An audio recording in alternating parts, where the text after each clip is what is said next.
What's up, guys? It's John at National Sports Entertainment, and I wanted to go into this ridiculously scripted Jets game. And obviously, I'll take it. We had the Jets, but I couldn't. When I was watching the game, I kept thinking of Taylor Swift, and I didn't know about this. This obviously makes the Jets even more appealing. They point out Swift's New York City apartment, and he goes to his brother's game, and they lose. But what's interesting is there's been kind of a commonality with Taylor Swift where it seems like after she attends a game, the opposing team does pretty good. So she was at the Broncos game, and I think the following week they came back and beat the Bears. And I could be wrong. I think it was when they beat the Bears. It could be when the Jets beat them. Either way, I'm noticing some weird commonalities with a couple of teams. So then she's at the Jets game, obviously. The next week, like I said, that might have been when they came back to beat the Broncos. The week before the Broncos, they come back to beat the Bears. And that was the other game she was at, was the Bears game. So we've had her at like 3 games, and in all 3 games, the week prior or after, the opposing team has come back and beat one of the other teams. And she wasn't at the Vikings game, but I guess she was there in spirit. And the Chiefs, it's all they talked about was Swiftiapolis, all these different things. And the week later, they beat the Bears. So it's the same couple teams, but I find it really interesting that it's kind of happening that way. As far as the game itself, it was a good one for us. We picked it as a leg 2 straight up. And for a minute, I thought, I hope they're not just selling the cover.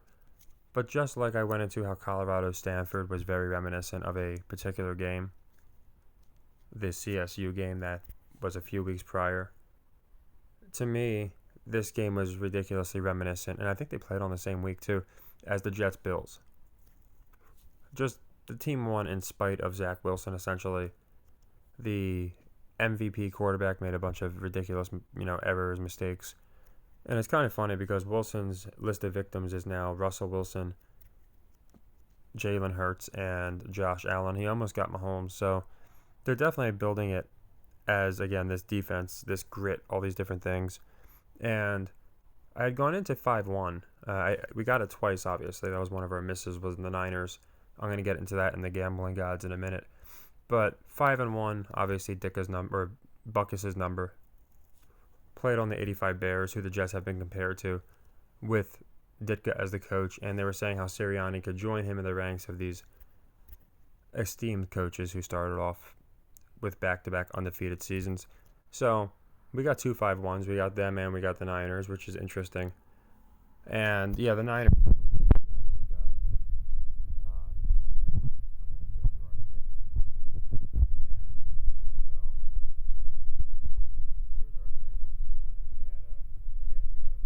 Day. We missed the Saints-Texans over. That was my favorite play. I picked it because of the metrics, which I'll get into in a second also. We have a fan of our metrics. And I took the Lions to cover the Bucks because I just thought they were going to beat them pretty bad. I suggested an alternate line. My book doesn't offer them. But we haven't missed a Lions game all year, so I just went with that. And I thought they were going to make them look, again, people are looking at them. Hey, maybe they could beat the Niners if the Browns did it. Hey, maybe they could beat the Cowboys, the Cardinals, and the Niners did it. So I think that's what they wanted to do.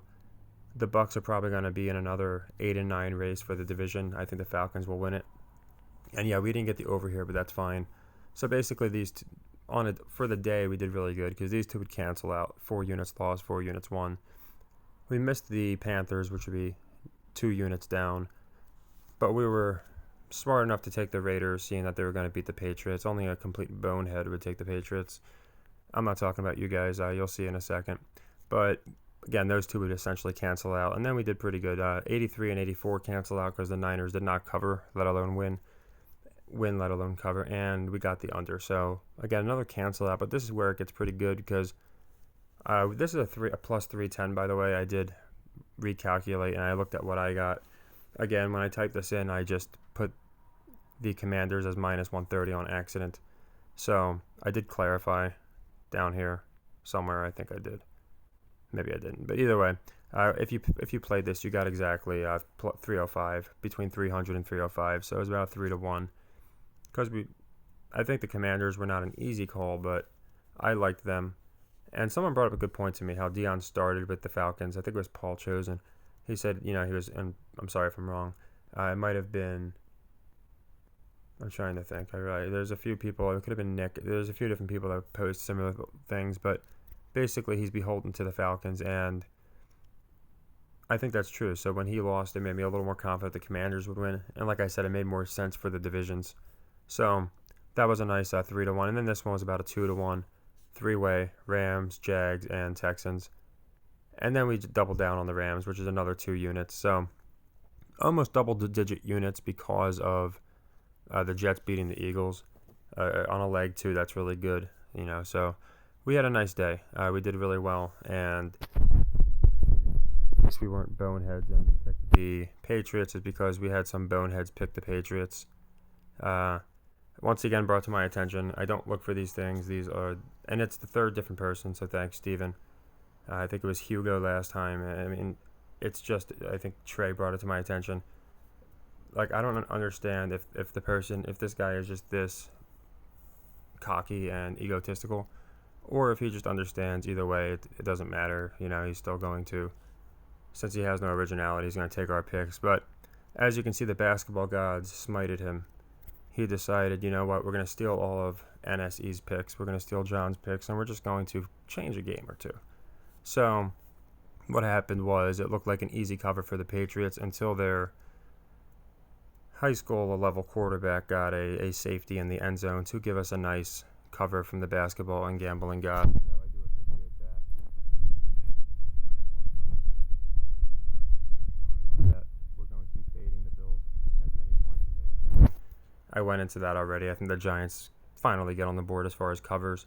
I only played it as a leg 2 because they are so bad. I could see them being the team that only covers like 3 times this year. So yeah, I went with the metrics, and yeah, the Lions win was very nice. I trusted the gambling gods there. And then the Patriots-Raiders game, I found that a little amusing at the end. I do believe in karma and things of that nature. So yeah, basically, from what I hear, he just takes basically every week and just takes one team that's not in my picks and changes it, and usually gets it wrong. So it's always rewarding. But yeah, I'm sure he's watching as he watches all my videos.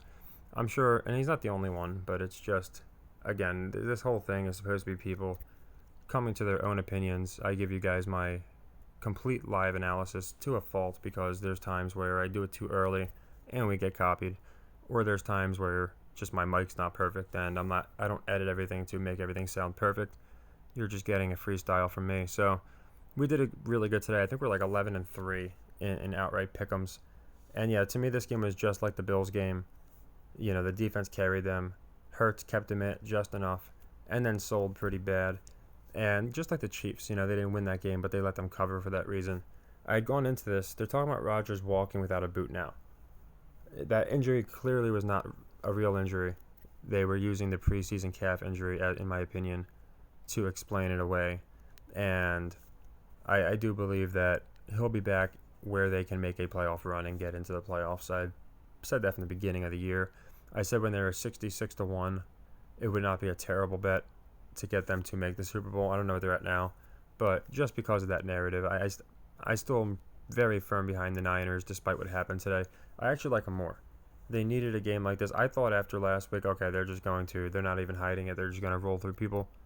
But you could see, and I did go into this part, how a few injuries, quote injuries, can explain away how now suddenly they can't play too well. So I like it because it'll probably get, not that the Eagles did great, but if the Cowboys, who I now like a lot more, by the way, to shellac the Chargers, I will have to look into that game there's a couple narratives going on, but if they do, now the Lions just played good. The public's going to be way more open and probably slamming AFC teams, maybe slamming the Chiefs, and then we might still get Niners Chiefs like I think where they're going at, but enough money will be on the Chiefs for the Niners to give him a little bit of humble pie, as Bill Belichick would say, and as he received himself. Like I said, I think his record with the Browns was 5-11 on his first season.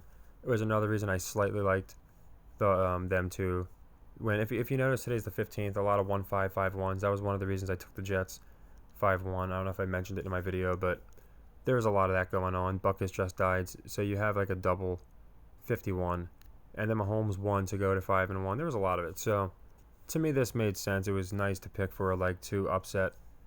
We got a good amount of underdogs if you include college too this week. We got Pitt, which was nice as a leg 2. My only regret was not playing as a leg 3, but it's still fine. And yeah, again, I said all we can hope for to do is split our leg 2 or leg 3s, which is exactly what we did today. And since we hit every week, there's weeks I brought it up before. We either go like 11-3 or 3-11. There's not much in between with me, but we got the Lions, got the Rams, got the Raiders, got the Jets. Obviously, missed the over on the Saints. It was close, but we missed that, and we missed the Niners and Dolphins. Got the Jags, got the Bengals, got the Commanders, got the Ravens, and got the Vikings under. So yeah, a really good day, and hopefully we finish strong with a Bills cut. They keep moving this line; it's making me nervous. I mean, it was at like 13.5. It's moved to 15.5. I guess that's fair. Daniel Jones is worth about a point or two, but I can't imagine that they're just gonna have the Giants get pummeled every week on prime time. To me, that wouldn't make for good ratings. So yeah, I like the Giants still for the cover. That's a leg 2, as you saw, and I think we already had a great week. Nothing, even if we lost that game and the Monday night game, we still had a nice profitable week. But the Giants win, they cover, I should say, and we're definitely in a double-digit profit for the day, which is really nice. Obviously, it might be a little higher. I think I calculated around 9 units as we stand for the day. Of course, I have my system, which is a 3-leg system, so a leg 3 loss is a 7-unit loss. But I know a lot of people just like daily results. So for daily results, again, Giants cover, we're up about 10 units or so. I think I might even be including college, where we had a red day yesterday. So we might be up even more than that. I post them in my Discord, all our results. I'll be doing that probably after the Monday night game. I like to post them at the end of the week. And yeah, not much to cover. Just, to me, a blatantly scripted game. Forcing this Jets narrative of being ridiculous with their defense and their grit. Really getting Colorado vibes from them. Kind of reminded me of that game too, where they stayed in it just enough to make that backdoor comeback like Stanford did. So I think we're going to be seeing a lot of recycled scripts this year, which is fine. And you'll be seeing a lot of recycled videos of mine on other people's channels, and that's also fine, because at the end of the day, my goal is for people to make money. So, again, the gambling gods do look down upon copycats and things of that nature, which is why the Raiders had to get that strong Max Crosby safety. But besides that, as long as people are making money, that's really all I care about. I can't speak for other people, but that's the whole reason I do this. There's no other reason to do it, honestly. As you can see, I still haven't monetized, no plans on it, because that's when humans start reviewing the account, and we will probably almost undoubtedly not be here very long if I do that. So yeah, everything's good, and let's just hope that we finish strong. Nice little 5-0 for the 4 o'clocks, and the night game would be a nice finish. So take care, everybody, and happy earnings.